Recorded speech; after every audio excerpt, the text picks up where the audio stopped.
ভালোবাসার কুটির।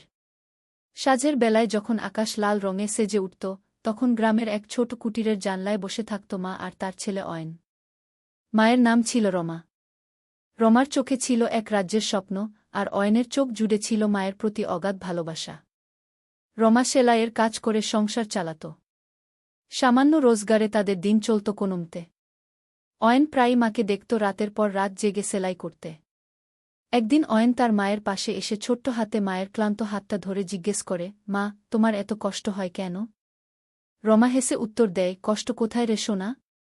এই সেলাইয়ের সুতোয় বাঁধা আছে তোর আগামী দিনের স্বপ্ন। তুই একদিন অনেক বড় হবি, আমার কষ্ট সেদিন ঘুচে যাবে গু। অয়ন সেদিন প্রতিজ্ঞা করেছিল সে মায়ের স্বপ্ন পূরণ করবে। পড়াশোনায় মন দিল সে। দিন পেরিয়ে রাত, বছর পেরিয়ে বছর কাটল। অয়নের কঠোর পরিশ্রমে ভালো ফল এল। সে শহরের এক নামকরা কলেজে পড়ার সুযোগ পেল। বিদায়ের দিন রমা কেঁদেছিল, কিন্তু তার চোখে ছিল গর্বের ঝিলিক। অয়ন শহরে গিয়ে মায়ের কথা রাখল। ভালো চাকরি পেল, মাকে নিয়ে গেল শহরে। এক সন্ধ্যায় রমা আবার জানলার ধারে বসেছিল, পাশে অয়ন। এবার জানলার বাইরে শহরের আলো। রমা বলল, আমার আর কোনো কষ্ট নেই রে বাপ।